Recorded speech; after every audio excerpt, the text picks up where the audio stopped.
Number 8 का last topic discuss करने जा रहे हैं। टॉपिक बड़ा इंटरेस्टिंग टॉपिक है, कंसेप्चुअल टॉपिक है। आज हम पढ़ने जा रहे हैं बफर सॉल्यूशन क्या होते हैं, बफर सॉल्यूशन के टाइप्स क्या होते हैं, बफर सॉल्यूशन का एक्शन कैसे होता है, बफर सॉल्यूशन का कैपेसिटी के साथ क्या ताल्लुक है, और आखिर में हम उसकी पीएच इक्वेशन के ऊपर बात करेंगे और फिर एप्लीकेशन डिस्कस करेंगे। एक लेंथी टॉपिक है, हम इसके साथ ठीक-ठाक किस्म की डिस्कशन करने जा रहे हैं। बफर सॉल्यूशन किसे कहते हैं जनाब? ये एक स्पेशल सॉल्यूशन होता है जिसमें ये बातें पाई जाती हैं। ये एक स्पेशल सॉल्यूशन होता है जिसमें ये बातें पाई जाती हैं। पहली बात, ये एक एक्वस सॉल्यूशन होता है। सॉल्वेंट शुड बी वाटर, पानी नहीं है, बफर मुर्दाबाद। Condition number 2, property number 2, buffer solution जो होते हैं ये अपनी पीएच या पीओएच को अप्रॉक्सीमेटली कांस्टेंट रखते हैं। अप्रॉक्सीमेटली कांस्टेंट, मामूली रेंज के अंदर तब्दीली होती रहती है, मोटी मोटी बात कांस्टेंट। तीसरी बात कौन सी कमाल की इनमें? तीसरी कमाल की बात, बफर सॉल्यूशन जो होते हैं ये इनकी जो लाइफ होती है, इनकी लाइफ बड़ी लॉन्ग होती है। You can store them for years. आप इनको शेल्फ में, आप इनको फ्रिज में, कहीं पे भी सारा साल के लिए स्टोर कर सकते हैं। चौथी बात कौन सी है? चौथी बात हमारे पास ये है कि इनकी जो कंपोजिशन होती है, वो कंपोजिशन इनकी बड़ी फिक्स होती है कंपोजिशन वाइज। हम इसके ऊपर बात करेंगे, यानी हर सॉल्यूशन बफर नहीं बनता। इनकी जो कंपोजिशन होती है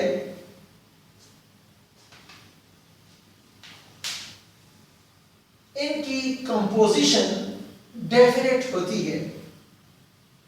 और लास्ट प्रॉपर्टी, ये क्या करते हैं? No effect upon dilution. इस सॉल्यूशन में आप पानी बढ़ाते जाएं, पानी से भी उसकी पीएच खराब नहीं होने वाली। आप इसमें एसिड या बेस डाल दें थोड़ी मिकदार में, इसकी पीएच या पीओएच खराब नहीं होने वाली। साल तक स्टोर कर दें, पीएच खराब नहीं होने वाला। कंपोजिशन वाइज अब हम इसके ऊपर बात करेंगे। ओके, तो बफर सॉल्यूशन बड़े स्पेशल सॉल्यूशंस हैं। इन स्पेशलिटीज की बुनियाद पर इनके वाइड स्पेक्ट्रम एप्लीकेशंस भी हैं, हम उनको लास्ट में डिस्कस करेंगे। अब हम चलते हैं कंपोजिशन को डिस्कस करते हैं, या आप कह सकते हैं कि हम बफर के टाइप्स को डिस्कस कर रहे हैं। On the basis of composition, there are 4 types of buffer.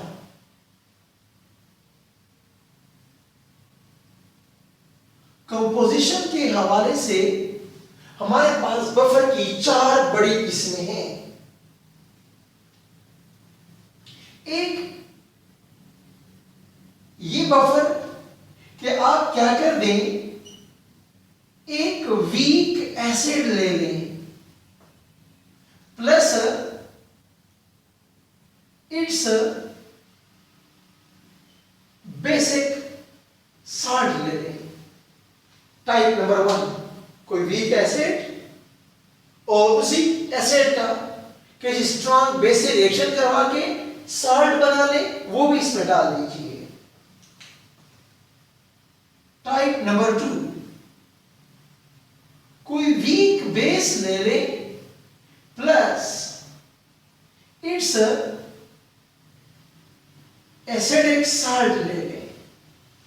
ये दो टाइप्स आप जानते हैं। थर्ड टाइप पे बात करते हैं। Type number 3 salt of weak acid and weak base।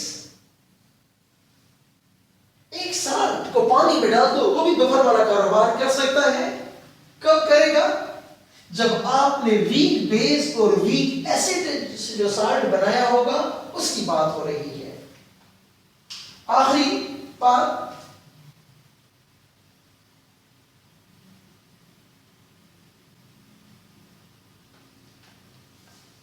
Double salts in water.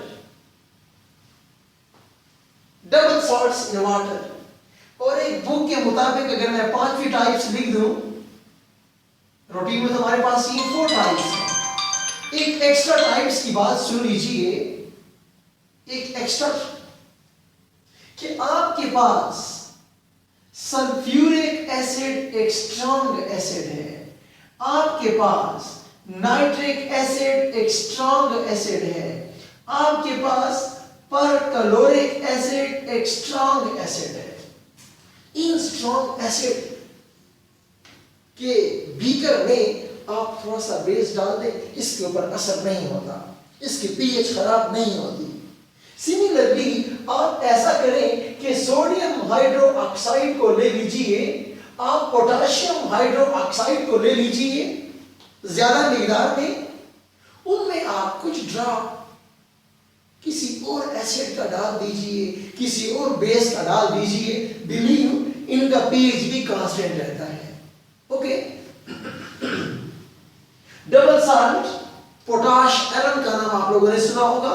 Potassium sulphate, aluminium sulphate, potassium biphosphate, potassium hydrophosphate, double salt बनाएंगे। दो सॉल्ट को एक बीकर में डाल दो, उनके बीच में इंटरेक्शन हो जाएंगी, जब क्रिस्टल बनेंगे डबल सॉल्ट होगा। उस डबल सॉल्ट को जब आप पानी में डालेंगे तो वंस अगेन आपके पास बफर बन सकता है। ये वीक एसिड और वीक बेस, मैंने कल के टॉपिक में भी बात की थी। Ammonium acetate, ammonium acetate, ammonium from a weak base, acetate from a weak acid. So this is a salt of weak acid and a weak base. इस सॉल्ट को जब आप पानी में डाल दें तो प्लीज ईटा के लिए इसको भी आप याद रखें कि salt of weak acid and weak base also act as a buffer. तो आज हम आपके कोर्स के मुताबिक जाएंगे। इन पहले दो को हम डिस्कस करने जा रहे हैं, इन दो को हम डिस्कस नहीं करने जा रहे। ओके। अब इस टाइप को हम आमतौर पर क्या कहते हैं? हम इनको बोलते हैं कि ये तो एसिडिक बफर है। These are acidic buffers and these are basic buffers. Acidic buffers and basic buffers. सुनिए जनाब, बेसिक बफर क्यों कहते हैं? इनका जो पीएच होता है ग्रेटर देन 7 होता है। तो net solution is basic, hence the name basic buffer. ये देखिए जनाब, आप अमोनिया ले लीजिए एंड आप अमोनियम कार्बोनेट ले लीजिए, आप अमोनियम हाइड्रो ऑक्साइड ले लीजिए एंड आप अमोनियम क्लोराइड ले लीजिए। एक सेकेंड, आप यहां पर अमोनियम कार्बोनेट डालें, आप अमोनियम सल्फेट ले लीजिए, अमोनियम सल्फेट, क्योंकि हमने क्या कहा है कि उसको एसिडिक होना चाहिए, साल्ट शुड बी एसिडिक। तो अमोनियम सल्फेट को मिक्स कीजिए, अमोनियम हाइड्रोक्साइड, अमोनियम क्लोराइड को मिक्स कर दीजिए। सिमिलरली जो आपके पास एसिडिक बफर्स हैं, एसिडिक बफर में आप क्या कर सकते हैं, ये देखिए जनाब, आपके पास formic acid and this is potassium formate. Similarly आप जानते हैं एसीटिक एसिड एंड सोडियम और potassium acetate, hydrofluoric acid and sodium fluoride etc. तो आपने भी क्या पढ़ लिया, बफर सॉल्यूशन क्या होता है। बफर सॉल्यूशन एक सॉल्यूशन होता है जिसमें ये 5 बातें पाई जाती हैं। बफर की कंपोजिशन क्या होती है, ये आपके पास 4-5 टाइप्स मैंने डिस्कस कर लिए। अब एसिडिक बफर किसे कहते हैं और बेसिक बफर किसे कहते हैं, कंपोजिशन वाइज बात इसके ऊपर हो गई है। अब हम डिस्कस करेंगे कि बफर का एक्शन कैसे होता है। ओके, अब मैं डिस्कस करने वाला हूं buffer action, buffer mechanism. Please तवज्जो रखिए। एक सवाल पैदा होता है कि बफर सिस्टम में हम वीक एसिड क्यों इस्तेमाल करते हैं, फिर वीक बेस क्यों इस्तेमाल करते हैं। यही तो कमाल है कि ये बफर है। वीक एसिड जब आप इस्तेमाल करेंगे उसका एक इक्विलिब्रियम एस्टेब्लिश हो जाएगा। आप वीक बेस इस्तेमाल करेंगे उसका इक्विलिब्रियम इस्तेमाल होगा, एक रिवर्सिबल सिस्टम बन जाएगा। ओके, अगर आप स्ट्रॉन्ग इस्तेमाल करेंगे वो रिवर्सिबल नहीं होता। तो इक्विलिब्रियम वाला concept is the spirit of buffer solution. ये इक्विलिब्रियम वाला कंसेप्ट, ये देखिए आपके पास ये है फॉर्मिक एसिड, पानी में क्या करेगा,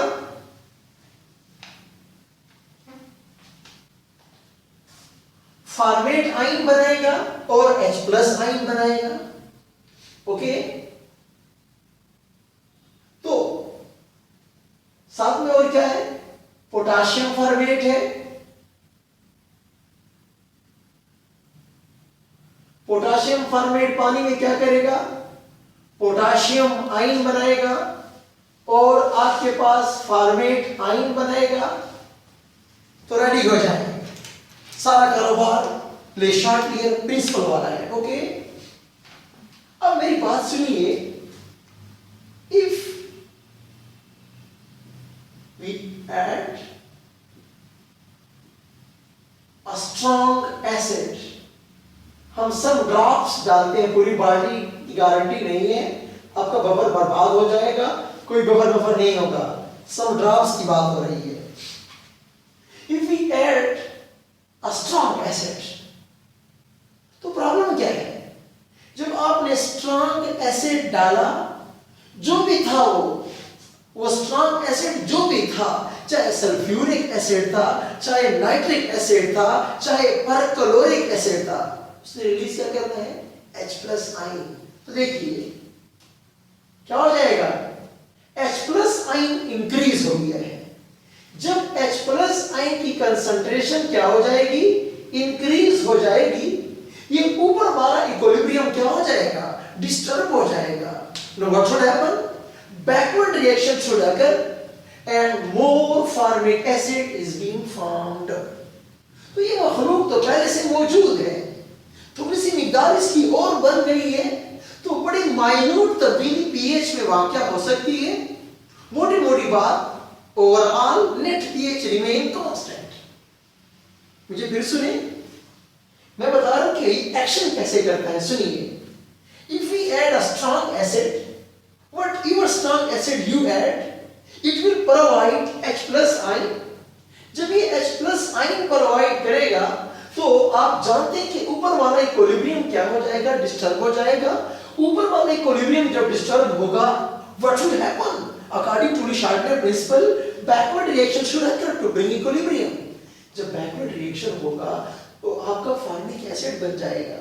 फॉर्मिक एसिड तो पहले भी मौजूद था और अभी भी मौजूद है, कोई बड़ी तब्दीली वाकया नहीं हुई, तो पीएच तब्दील नहीं होना चाहिए। आपने बात समझ ली है, ओके। अब मैं फिर बात कर रहा हूं, if we add a strong base, मैं स्ट्रॉन्ग बेस डाल रहा हूं, ओके। जब मैं स्ट्रॉन्ग बेस डालता हूं तो जो भी स्ट्रॉन्ग बेस आप जानते हैं, आप NaOH ऐड करें, आप KOH ऐड करें, आप जो भी डालते हैं डाल दीजिए। मुझे क्या मिलेगा, मुझे हाइड्रोक्सिल आयन प्रोवाइड किया जाएगा। ये हाइड्रोक्सिल आयन क्या करेगा, हाइड्रोक्सिल आयन जाएगा, इसी के साथ लड़ेगा, क्या बना के देगा आपको, वाटर। इन अदर वर्ड्स, आपके एसिड ने H+ आयन की कंसंट्रेशन को इंक्रीज करके बैकवर्ड रिएक्शन काज किया, जबकि आपके बेस के एडिशन ने क्या किया, हाइड्रोक्सिल प्रोवाइड किया। उस हाइड्रोक्सिल ने आपके H+ की कंसंट्रेशन को डिक्रीज कर दिया है। कैसे, hydroxyl is going to catch this H+ to give you water. What will happen, H+ की कंसंट्रेशन कम हो गई है, some more forward reaction will happen. When more forward reaction will happen, you will again found what, H+ ion and formate ion. ये तो पहले से मौजूद थे, तब ये भी नहीं आई। हाँ, पानी बना है, और ये बात हम पहले भी कह चुके हैं कि नो इफेक्ट अपॉन डाइल्यूशन, ये तो क्रिस्टलिस्टिक प्रॉपर्टी है बफर सिस्टम की, ओके। तो आपने नेट रिजल्ट क्या निकाला, आप एसिड डालेंगे तो H+ आयन कंसंट्रेशन बढ़ जाती है। जब वो बढ़ जाती है तो बैकवर्ड रिएक्शन हो जाता है, एसिड बन जाता है, बड़ी तब्दीली वाकया नहीं होती। आपका स्ट्रॉन्ग एसिड मर गया है, सल्फ्यूरिक एसिड डाला, अंदर जाके मर गया है, वो तो फॉर्मिक एसिड बन गया है। कमाल, इसी को तो बोलते हैं बफर सिस्टम।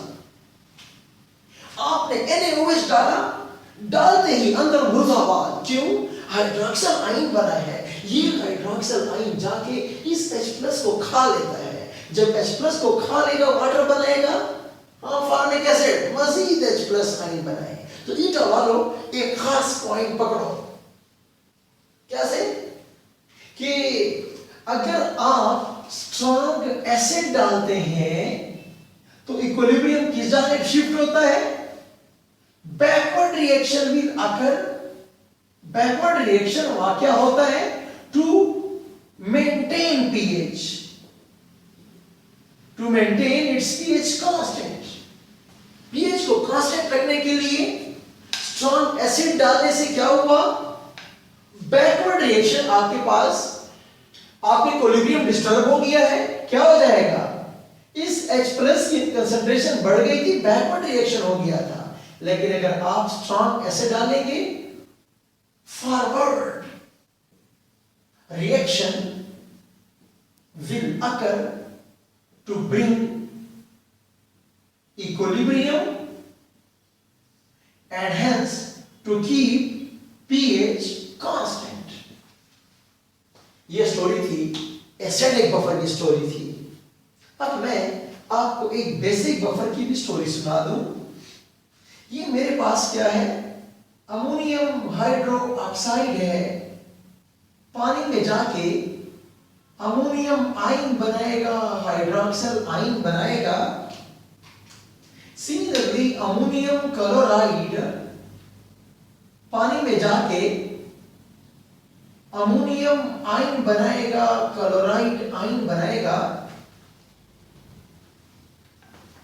फिर आ जाए, शाबाश, क्या डालूं? कोई स्ट्रॉन्ग एसिड बदमाश भेज दो, क्या देगा मुझे? H+ आइन देगा। स्ट्रॉन्ग एसिड मुझे क्या देगा? H+ आइन देगा। H+ आइन क्या करेगा? हाइड्रोक्सल को हड़प कर लेगा। क्या बना? पानी, डाइल्यूशन हो गई, पीएच में तब्दीली, मुर्दाबाद। इक्विलिब्रियम पे क्या हुआ? आपका फॉरवर्ड रिएक्शन होगा, हाइड्रोक्सल कम हो गया है ना, तो मजीद फॉरवर्ड रिएक्शन होगा। ऊपर क्या था? Backward reaction. यहां पर क्या होगा? Forward reaction will keep the pH of your buffer constant. फिर सुनिए, कोई बेस भेज दो, कोई बेस भेज दो। जब आप बेस भेजेंगे, हाइड्रोक्सल आइन आ गए हैं, ओहो, आपने तो हाइड्रोक्सल की मिकदार क्या कर दी है? बढ़ा दी है। जब आपने हाइड्रोक्सल की मिकदार बढ़ा दी है, तो क्या होना चाहिए? बैकवर्ड रिएक्शन होना चाहिए। ऊपर वाली बातें अब अप्लाई हो जाएंगी फिर से। तो लोगों, मैं 2 टर्म भी सिखाने जा रहा हूं।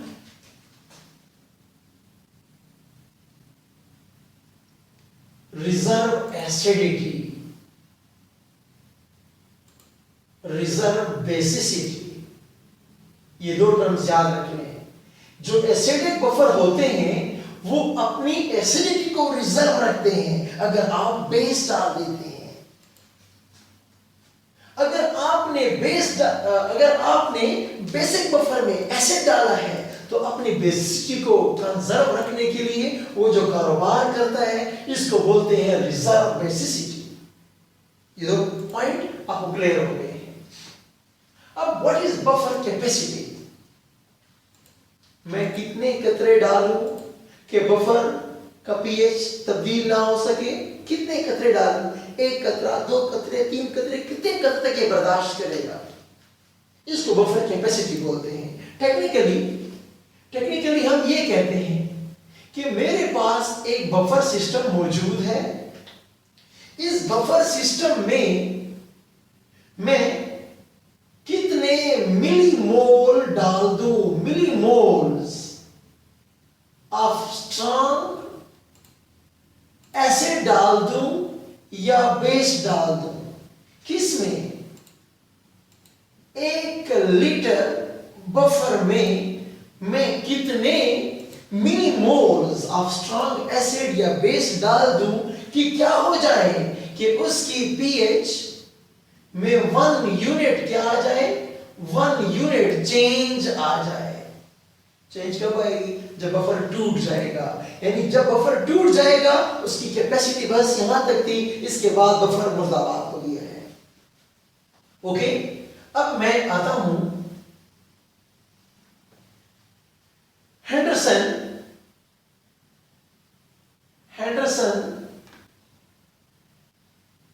हेज़लबर्ग इक्वेशन की जानिब। हेज़लबर्ग इक्वेशन की जानिब आते हैं। pH is equal to pKa plus log salt concentration by acid concentration। ईटा वालों रेडी हो जाओ, यहां पर कंसेप्चुअल पॉइंट्स हैं, पकड़े हैं उनको। प्लीज याद रखें कि बेस्ट बफर किसे कहते हैं? बेस्ट बफर किसे कहते हैं? वो बफर जिसका pH pKa के बराबर हो। जब pH pKa के बराबर होगा, वो बेस्ट बफर कहलाया जाएगा। Okay, how it is possible? ये बेस्ट बफर मैं कैसे बनाऊं? नेक्स्ट पॉइंट सुनिए please. Keep concentration of salt and your acid equivalent. जब आपके सॉल्ट और एसिड कंसंट्रेशन बराबर होंगे, तो salt bye acid cancel, answer 1, log of 1 is equal to 0, you will get के pH तो pKa के बराबर हो गया है। न्यूमेरिकल में एक बात का खास ख्याल रखें। न्यूमेरिकल में अगर आपको सॉल्ट कंसंट्रेशन गिवन नहीं है तो नो प्रॉब्लम, आप यहां साल्ट की जगह पर क्या कर सकते हैं, आप कॉन्जुगेट बेस की कंसंट्रेशन भी आप पुट कर सकते हैं। ओके, साल्ट गिवन नहीं है, नो प्रॉब्लम, आप यहां पर कॉन्जुगेट बेस की कंसंट्रेशन पुट कर दो, फिर भी आपका आंसर बिल्कुल ठीक आएगा। तो बेस्ट बफर की बात भी हो गई है, हेंडरसन हेजलबैक इक्वेशन की बात भी हो गई यहां पर। ओके, अगर आपके पास बेसिक सिस्टम है, क्या है आपके पास, बेसिक सिस्टम है, तो फिर क्या हो जाएगा, POH PKB log and so on. इधर के स्टूडेंट्स के लिए ये बात भी बहुत इंपॉर्टेंट है, बहुत ही इंपॉर्टेंट है कि एसिटिक एसिड अक्सर न्यूमेरिकल में आया हुआ है, एसिटिक एसिड, इसके आपके पास Ka वैल्यू आपको प्लीज ज़बानी याद होनी चाहिए, 1.74 क्रॉस 10⁻⁻5 मोल पर dm³। ओके, ये आपके पास ये है। बात आपसे डायरेक्ट एक बात पूछते रहते हैं कि जनाब pH वैल्यू बताएं, pH वैल्यू बताएं, तो प्लीज मैं इसको यहां पे लिख रहा हूं प्लीज, कि आपके पास जो एसिटिक एसिड है और सोडियम एसीटेट का जो सिस्टम होगा, सोडियम एसीटेट का जो सिस्टम होगा, अगर अगर अगर कंसंट्रेशन दोनों की आपस में बराबर है तो प्लीज याद रखें इस सिस्टम का जो pH होगा वो 4.76 के बराबर आएगा। सिमिलरली अगर आपके पास अमोनियम हाइड्रोक्साइड और अमोनियम क्लोराइड का बफर है, आपके बेस और साल्ट की कंसंट्रेशन अगर बराबर है तो फिर आपके पास pH ज़बानी याद कर लीजिए 9.25 आएगा हमेशा। ओके, ये मेरे पास इंपॉर्टेंट पॉइंट्स थे। अब आखिरी पॉइंट पे आते हैं, एप्लीकेशन पे आते हैं।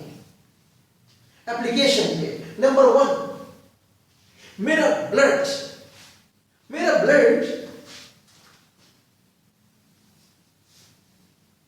का जो pH है, आप जानते हैं कितना हुआ करता है ब्लड का pH, ये 7.35 से लेकर 7.45 तक वेरी करता रहता है।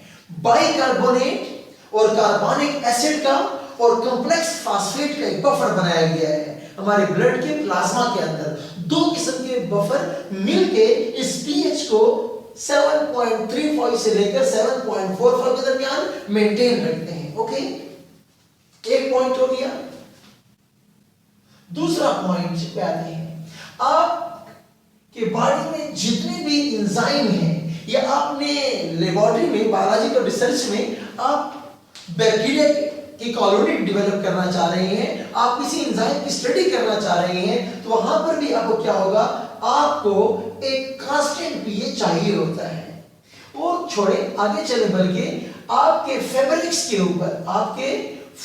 के ऊपर डाइज लगाने के लिए, you know very well, acidic dyes and basic dyes, उन डाइज को फैब्रिक्स के ऊपर चिपकाने के लिए भी आपको एक कांस्टेंट pH चाहिए होता है, एक फिक्स pH पे कारोबार होता है। सिमिलरली आप कोल्ड ड्रिंक्स दुकानों के अंदर पड़े होते हैं, बेकरीज के अंदर पड़े होते हैं, पूरे साफ पड़े होते हैं, खराब नहीं होते अगर उनकी वो गैस रिलीज ना हो। क्यों? यहां पर भी कार्बोनिक एसिड और बाइकार्बोनेट का बफर बनाया गया है। तो जहां जहां आपको कांस्टेंट pH चाहिए होता है, आपके फूड प्रिजर्वेटिव्स, आपके जैम और जेली के अंदर सोडियम बेंजोएट का बफर इस्तेमाल करते हैं, तो आपके जेलीज और जैम्स पड़े रहें, 100 साल पड़े रहें, उनका जायका खराब नहीं होता। क्यों? उनके अंदर बफर मेंटेन किया गया है। ओके, चलें।